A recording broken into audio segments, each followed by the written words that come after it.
बस एक ही उल्लू काफ़ी था इस गुलशन की बर्बादी को। बस एक ही उल्लू काफ़ी था इस गुलशन की बर्बादी को।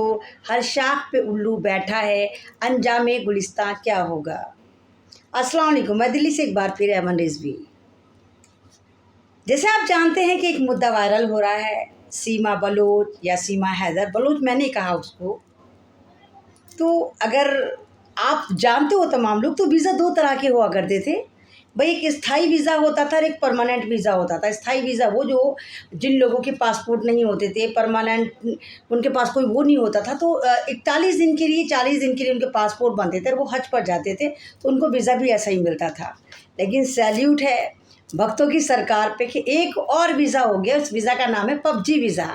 अब आपकी बेटियां, आपकी बहनें, आपकी अम्माएँ भी, ऑफर सबके लिए वैलिड है। भक्तों की माएँ, भक्तों की बहनें और भक्तों की बेटियां सिर्फ पबजी पे रजिस्ट्रेशन करें, यानी पबजी वीज़ा अपना खाता खोलें और पबजी वीज़ा उनको कहीं भी मिल जाएगी। उनकी बेटियां कहीं भी भागकर आ सकती हैं या जा सकती हैं। मोदी सरकार को इस बारे में भी सोचना चाहिए। एक वायरल हो रहा है मुद्दा कि हम पाकिस्तान से सीमा हैदर को लूट के लाए। ऐसा लग रहा था जैसे पाकिस्तान से जंग लड़कर आए हैं। जाहिर सी बात है, इनका दुख समझा जा सकता है। ये लोग सोच रहे थे कि उस पाकिस्तान ने जिसने हमारी सानिया मिर्ज़ा ले ली थी, अब हमने उससे बदला लिया। अब सानिया मिर्ज़ा तो हमने अकेली भेजी थी, इन भक्तों को ऐसा लगता है, लेकिन हमने उसके बदले में 5 लोग, यानी एक के साथ 4 फ्री लेकर आए। अम्मा तो लेकर ही है, उनके साथ 4 बच्चे भी लेकर आए। मुद्दा वायरल है, भक्त पागल हो रहे हैं, सरकार सुनने को तैयार नहीं है, सिक्योरिटी अपना काम नहीं कर रही है। और जो नॉन मुस्लिम भाई या भक्त कह लीजिए, जो ये कहते थे पाकिस्तान जाहिल है, पाकिस्तान में एजुकेशन नहीं है, ये मुल्ली है, ये टेंट हाउस वाली है, इनको कुछ पता नहीं, इनको स्कूल नहीं जाने दिया जाता, इनको दबा के कुचला के पिचका के रखा जाता है। अबे जाहिलो, वो 5वीं फेल बुलबुल है तुम्हारी बगौल। वो 5वीं फेल बुलबुल गाँव की रहने वाली निपट गवार, लेकिन फर्राटे से इंग्लिश बोल रही है भक्तों। और कितनी चालाक है वो कि उस किसी को नहीं जानती, कुछ नहीं पता, उसके बावजूद वो अपने पास 5 पासपोर्ट रखती है, 4-5 मोबाइल उसके पास मिले हैं। और कमाल की बात है, लेकिन कोई कार्रवाई होने को तैयार नहीं है। जब आप पासपोर्ट बनवाते हैं तो जाहिर सी बात है, जब आप पासपोर्ट अप्लाई करते हैं तो 2-3 आपको गवाही देनी पड़ती है, 2-3 ऐसे लोगों को ढूंढना पड़ता है जो आपके बराबर में रहते हो, पड़ोस में रहते हो, सोसाइटी में रहते हो, जो गवाही दें हाँ हाँ ये बंदा या ये बंदी या ये बच्चा यहाँ रहता है। लेकिन सीमा हैदर के मामले में ऐसा कोई केस ही नहीं है। सीमा हैदर एकदम से पासपोर्ट बनवा लेती हैं। सीमा हैदर अपने पति की कमाई का मकान एकदम से बेच देती हैं। इतनी देर में तो सब्जी वाला गाजर मूली नहीं बेचता है, जितनी जल्दी सीमा हैदर जो है पाकिस्तान से मकान बेचकर आ जाती हैं।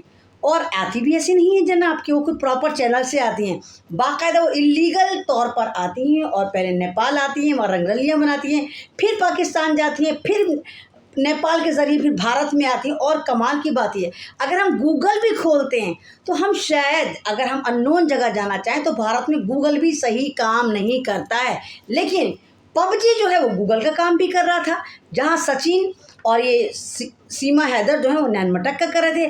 पबजी ने इनको बता दिया कि तुम्हें किस तरह करना है, कैसे तुम्हें शादी करनी है, किस मंदिर में करनी है और किस तरह तुम्हें हिंदुस्तान में आना है, किस तरह मकान भेजना है, किस तरह पासपोर्ट भेजना है। और सीमा हैदर उन्हीं रूल को फॉलो करते हुए भारत आ जाती हैं। अब भक्त ताली बजा रहे हैं कि सीमा हैदर जो हैं, हमने एक ज़िंदगी पता कर ली, हमने चाइना को हरा दिया, मानो जैसे हमने पाकिस्तान को हरा दिया, मानो हमने अफगानिस्तान को नाको चने चबवा दी हूँ। कमाल की बात ये नहीं, भक्तों के समझ नहीं आती, इनको इतनी अकल नहीं है। जिसको ये कह रहे हैं कि सीमा हैदर मुसलमान है, मुसलमान है, वो सीमा हैदर इस्लाम के बारे में नीलबटा सन्नाटा, वो सीमा हैदर नमाज के बारे में कुछ नहीं जानती हैं, वो सीमा हैदर अपने नाम को जो है वो कह रही हैं कि नहीं, मेरा जो नाम है वो मुझे मतलब मुझे गर्व है कि मैं हिंदू नाम लेकर आई हूँ। वो सीमा हैदर नहीं जानती कि अल्लाह क्या है, वो सीमा हैदर कलमा नहीं जानती, वो सीमा हैदर इंग्लिश फर्राटे बोलने के अलावा वो 5वीं फेल बुलबुल जो हैं वो ज़बरदस्त तरीक़े से, धुआंधार तरीक़े से बैटिंग करते हुए हिंदी भी ज़बरदस्त तरीक़े से बोल रही। और जितने कॉन्फिडेंटली वो इंटरव्यू दे रही हैं, ऐसा लग रहा है मानो वो मीडिया को बराबर फेस करती रही हैं। यानी भक्त तुम यही तो कहोगे ना कि तुम्हारे बगौल 5वीं फेल है, तुम्हारे बगौल वो एक भारत की जो अंतर्राष्ट्रीय भावस्तु में मिली है। नहीं, खैर अंतर्राष्ट्रीय के साथ साथ हम उसको नेशनल भी कहते हैं, राष्ट्रीय भी कह सकते हैं। जैसे भारत में पहले राष्ट्रीय पशु था, राष्ट्रीय गेम था, राष्ट्रीय जानवर था, तो इसी तरह अब हमें राष्ट्रीय बहू मिली है, उसका नाम है सीमा हैदर, है ना। भक्तों की भाभी, विकास की चाबी, सीमा हैदर, सीमा हैदर। कमाल की बात है कि इसकी सिक्योरिटी की गारंटी कौन लेगा? भक्त लेंगे। अगर भारत में कुछ भी होता है, कुछ इलीगल तरीके से होता है, ये जो पाकिस्तान की जासूस है, अगर यहाँ पर कुछ भी हरकत होती है तो क्या भक्त तब भी ताली बजाएंगे, तब भी कहेंगे कि हाँ हाँ हमने सानिया मिर्ज़ा का बदला ले लिया और हम सानिया मिर्ज़ा 1 को देके 5 लेकर आ गए यहाँ पर। मजाक बना के रख दिया आपने हिंदुस्तान के कानून का, आपने मजाक बना के रख दिया है हिंदुस्तान की सरकार का, आपने मजाक बना कर रख दिया हिंदुस्तान के तमाम उन एजेंसियों का जो काम करती हैं कि एक औरत इलीगल तरीक़े से, एक आवारा औरत, एक बच्चलन औरत जो अपनी उम्र 27 साल बता रही है, 101% अगर इसके बच्चों का DNA करा जाए तो मेरा दिमाग ये कह रहा है कि ये बच्ची भी कहीं ना कहीं किराए से तेरे मेरे मांग कर लेकर आई, क्योंकि 27 साल उम्र और इसकी जो जवानी वो हिचकोले खा रही है।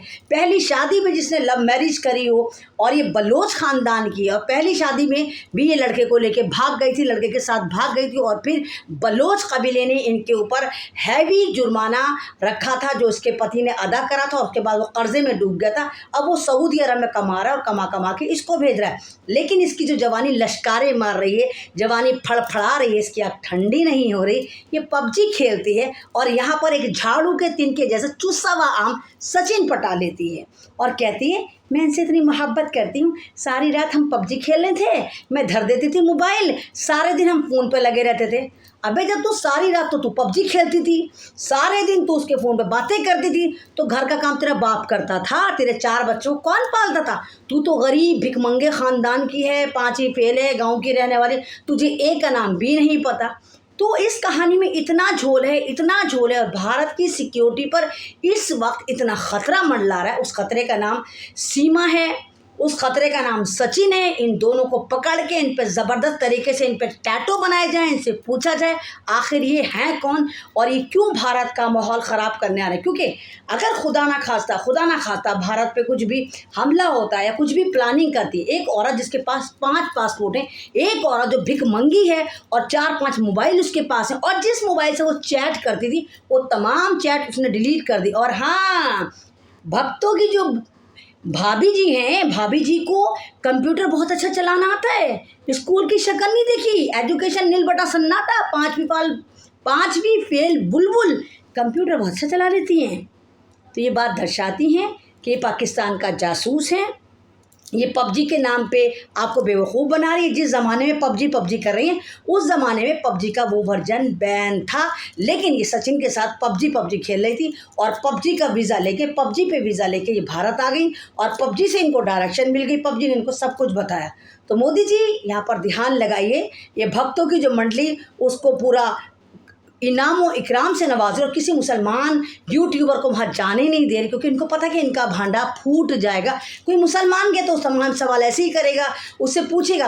और पाकिस्तानियों की आपने बात देखी, अगर आप पाकिस्तान जाते हैं या पाकिस्तान का वीडियो देखें कि उनके तलफ़्फ़ुज़ इतने प्रॉपर होते हैं, वो इतनी ज़बरदस्त तरीक़े से उर्दू बोलते हैं। लेकिन ये जो सीमा है, इसको उर्दू का नाम उर्दू बोलती ही नहीं है, कठिनाई परिस्थिति मैं धर देती थी, इस तरह की हिंदी बोल रही। और हाँ, आपने इसके कपड़े देखे, किस लिहाज से कपड़ों को पहनने, साड़ी कितनी परफेक्टली बांधी, इतना परफेक्टली तो हिंदुस्तान में मुसलमान समाज में भी नहीं बांधी जाती, मतलब हालांकि हम लोग बांधते हैं लेकिन इतनी परफेक्टली नहीं बांधते थे। वो जुम्मा 8 दिन से यहाँ पर भारत में वो साड़ी परफेक्टली बांध रही है, वो हिंदी परफेक्टली बोल रही है, वो कॉन्फिडेंटली इंटरव्यू दे रही है, वो इंग्लिश में बातें कर रही है, वो तमाम इंटरव्यू को खुद फेस कर रही है। तो समझ में आता है कि ये कोई बहुत बड़ा बहरूपिया है, ये कोई ना कोई एक ऐसा एजेंट है जो भारत के राज को दुनिया को देना चाहता है, पाकिस्तान को देना चाहता है। तो इस पर कार्रवाई होनी चाहिए, क्योंकि ये भक्तों की भाभी नहीं, ये भक्तों की वजह से भारत की बर्बादी है, इस पर ध्यान देना चाहिए।